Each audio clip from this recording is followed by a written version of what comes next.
Junctions कैसे हैं आप सब। उम्मीद है आप सब अच्छे होंगे। मैं दीपशिका सिंह गोजांक हायर अकेडमी की स्टूडेंट हूँ। आज मैं आपसे बात करूँगी hydrogen mission and hydrogen economy के बारे में। जैसे कि अभी हाल में इंडियन ऑयल कॉरपोरेशन जो लिमिटेड है, वो जो कि गवर्नमेंट की स्वामित्व वाली कंपनी है, इसने फर्स्ट जो है ग्रीन हाइड्रोजन रिफाइनरी जो है निर्माण किया है मथुरा में। जहाँ पे क्या होगा कि जो हाइड्रोजन का निर्माण है ग्रीन हाइड्रोजन का, उस पर लगातार उस पर काम किया जाएगा और हाइड्रोजन का जो है प्रोडक्शन किया जाएगा। जैसे कि बात करें जो दिल्ली में लगभग इस समय यदि HCNG की बात करें तो लगभग 50 बसें जो है HCNG की चल रही हैं। मीन्स CNG में यदि 5 से 10% यदि हाइड्रोजन मिक्स कर दिया जाए तो उसे HCNG कहते हैं, यानी कि हाइड्रोजन कॉम्प्रेस्ड नेचुरल गैस।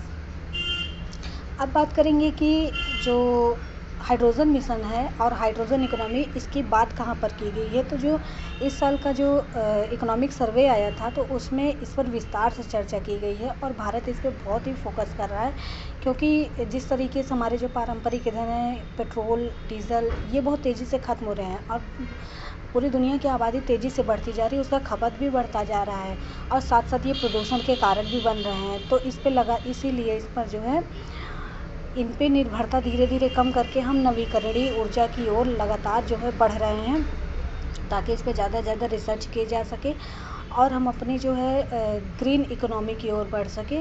और हाइड्रोजन इकोनॉमी इसका एक जो है सोर्स बन सकता है, बहुत ही अच्छा। अब बात करते हैं कि जो हाइड्रोजन जो कार हैं ये चलेंगी कैसे। ये एक तरीके से ई-व्हीकल है, क्योंकि ये इलेक्ट्रिक बेस होंगी। ये जो इलेक्ट्रॉनिक जो तरीका होता है उससे ही ये जो है चालित होंगी। इसमें जो है जो हाइड्रोजन जो कारें होंगी, ये ई-व्हीकल्स होंगी, इसमें 3 जो है एलिमेंट्स मुख्य होंगे, जिसमें हाइड्रोजन टैंक होगा, जिसमें हाइड्रोजन ईंधन हाइड्रोजन फ्यूल भरा रहेगा। उस पर जो है प्रेशर रिलीफ एक डिवाइस लगा रहेगा। उसके बाद जो है एक फ्यूल सेल होगा और उसके बाद एक इलेक्ट्रिक मोटर लगी होगी। जो हाइड्रोजन टैंक होगा उस पर जो प्रेशर रिलीफ डिवाइस लगा होगा, जैसे ही उस पर प्रेशर जो है इंक्रीज़ होगा वो अपना काम शुरू कर देगा। और जो फ्यूल सेल है वो जो है हाइड्रोजन टैंक और ये फ्यूल सेल केमिकल एनर्जी को कन्वर्ट कर देगा। जो हाइड्रोजन है वो उसकी जो है रिएक्शन करेगा और साथ साथ ये जो एयर है यानी कि O2, हाइड्रोजन और O2 दोनों जो है एक साथ रिएक्शन करेंगे। जो फ्यूल सेल है इसे मैकेनिकल एनर्जी में कन्वर्ट कर देगा, यानी कि ये केमिकल एनर्जी को कन्वर्ट करेगा मैकेनिकल एनर्जी में। और ये मैकेनिकल एनर्जी जैसे ही कन्वर्ट होगी इलेक्ट्रिसिटी जनरेट हो जाएगी और इलेक्ट्रिक मोटर है वो तुरंत स्टार्ट हो जाएगा और हमारी जो कार है वो स्टार्ट हो जाएगी। तो ये, और इसकी बात करें इसमें बाई प्रोडक्ट के रूप में क्या निकलता है, तो जो वाटर है यानी कि भाप और हीट यानी गर्मी, ये जो है इसके बाई प्रोडक्ट के रूप में उत्सर्जित होंगे, यानी कि नो पोल्यूशन। इसमें कोई भी ग्रीन हाउस गैसेज उत्सर्जित नहीं होंगी, नो पोल्यूटेंट्स जो है पार्टिकुलेट मैटर्स कुछ भी नहीं उत्सर्जित होगा। सिर्फ जो है भाप के रूप में जो है वाटर और हीट जो है उत्सर्जित होगा। तो ये कितना जो है ग्रीन जो है एनर्जी है, तो इसमें प्रदूषण की मात्रा एकदम नल होगी, मतलब जीरो होगी।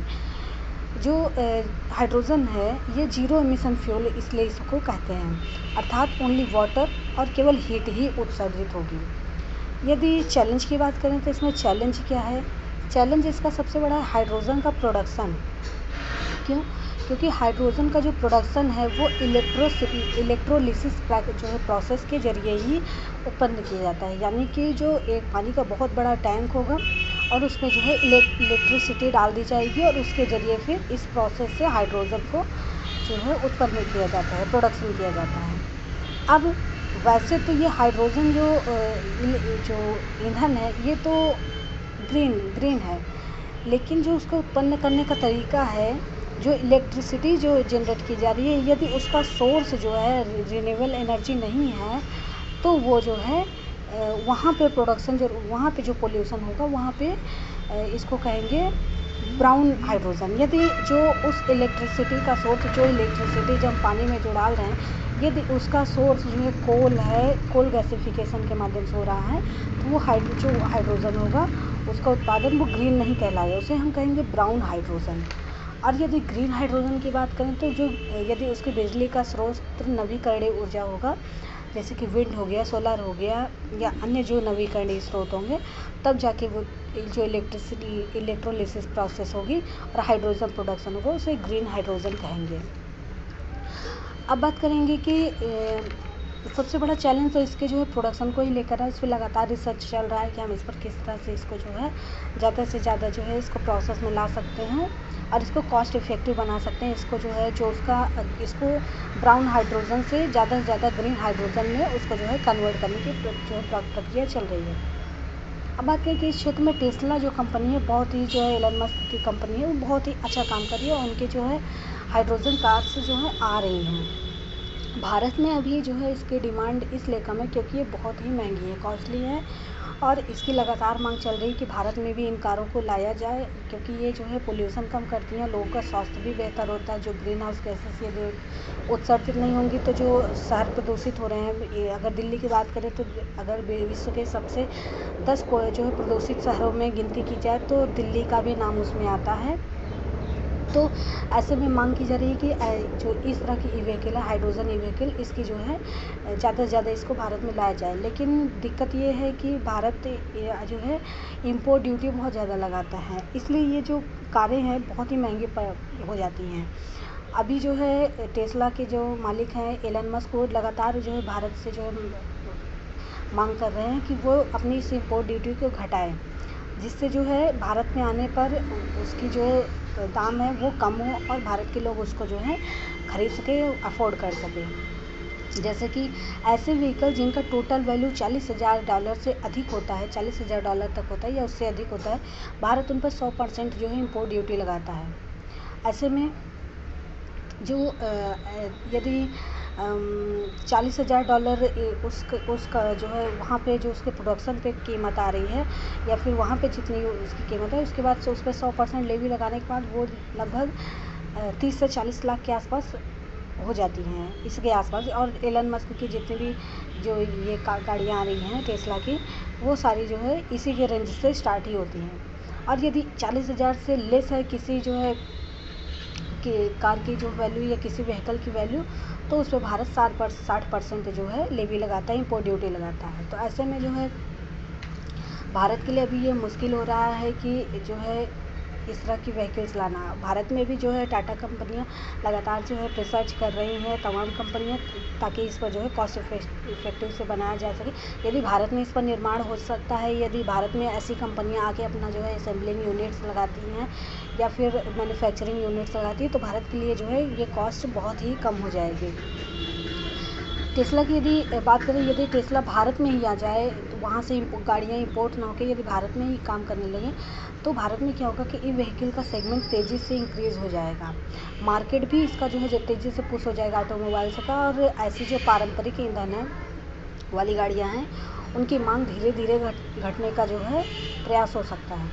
एफडीआई बढ़ने की बहुत बड़ी संभावना है, भारत का एफडीआई भी बढ़ेगा, क्योंकि यदि भारत में इसका मार्केट बढ़ता है, इसकी लगातार मांग बढ़ती है, तो जो है भारत में लगातार इसमें एफडीआई आएंगे, निवेश किया जाएगा। इससे क्या होगा कि जो मैन्युफैक्चरिंग यूनिट्स है इस्टेब्लिश करने में और सहायता मिलेगी। और असेंबलिंग यूनिट भी जो है असेंबलिंग प्लांट भी जो है टेस्ला लगाने की बात कर रहा है, यदि भारत उनको जो है कुछ रिसेशन देने की बात करे। इससे एक लाभ ये होगा कि पोल्यूशन में बहुत बड़ी जो है गिरावट देखने को मिलेगी। इसका यदि रास्ता निकालने की बात करें तो गवर्नमेंट क्या कर रही है, इंपोर्ट ड्यूटी को थोड़ा डिक्रीज़ करने की बात कर रही है, ताकि टेस्ला की गाड़ियाँ कॉस्ट इफेक्टिव हो सके। और यही जो है जो मध्यम रास्ता यही हो सकता है, ताकि भारत के लोग इसे अफोर्ड कर सकें। यदि बात करें कि गवर्नमेंट क्या प्रयास करी ई व्हीकल पे, यदि कोई स्कीम है, तो हाँ, इसके लिए एक स्कीम बनाई है, फेम स्कीम, FAMA, यानी कि faster adoption and manufacturing of electronic vehicles, जो हाइब्रिड व्हीकल को भी इंक्लूड करता है। यानी कि हाइब्रिड व्हीकल वो होती है, ये तो हाइड्रोजन जो है कार से ई व्हीकल को भी जो है इंक्लूड करता है, प्लस हाइब्रिड व्हीकल्स को भी इंक्लूड करता है, जो इलेक्ट्रॉनिक प्लस फॉसिल फ्यूल दोनों से चलेंगे, यानी कि दोनों जो है बोथ इस पे जो है काम करेगा। फिर इस स्कीम का लाभ ये होगा कि प्रदूषण ज़्यादा से ज़्यादा डिक्रीज होगा, इनके जो है ई व्हीकल्स का मैन्युफैक्चरिंग इंक्रीज़ होगा। और ये जो स्कीम है ये 2022 तक वैलिड है और भारत ने इस पे जो है 10,000 करोड़ रुपए फंड जारी किया है। इस स्कीम में जो ई व्हीकल्स बसों, थ्री व्हीलर, फोर व्हीलर को जो है इंसेंटिव प्रदान करिए ताकि इसका कॉमर्शियल यूज़ ज़्यादा से ज़्यादा बढ़ सके, जो है ताकि हम इस क्षेत्र में और अच्छा कर सकें। यदि इसके और लाभ की बात करें तो इससे हमारा जो पारंपरिक ईंधन जो हम खरीदते हैं पेट्रोल डीजल, इसकी हमारी निर्भरता कम होगी और इस पर निर्भरता कम होने से जो अंतर्राष्ट्रीय मार्केट में लगातार इसके जो है दाम में बढ़ोतरी देखी जाती है, गिरावट जो है ऊंच नीच देखी जाती है, उससे हम थोड़ा सा छुटकारा पा जाएंगे और भारत में भी जो है इसके आयात में कमी देखी जाएगी। फॉरेक्स हमारा सेव हो क्योंकि हमारा बहुत बड़ा जो है जो फॉरेक्स रिजर्व है उसकी बड़ी मात्रा जो है इसको परचेज करने में चली जाती है फ्यूल्स को। हमारी आत्मनिर्भरता भी बढ़ेगी नवीकरणीय और फ्यूचर टेक्नोलॉजी के क्षेत्र में, ई व्हीकल्स के क्षेत्र में।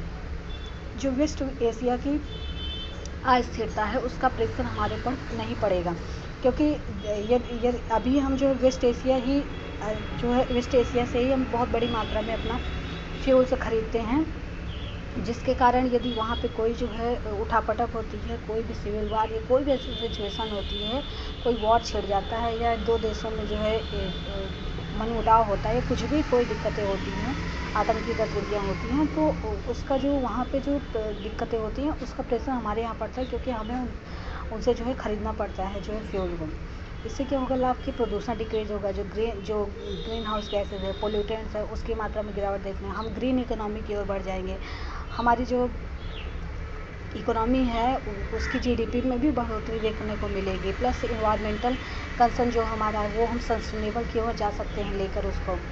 मानव स्वास्थ्य बेहतर होगा, जो आउट ऑफ पॉकेट एक्सपेंडिचर है उसमें जो है गिरावट देखने को मिलेगी।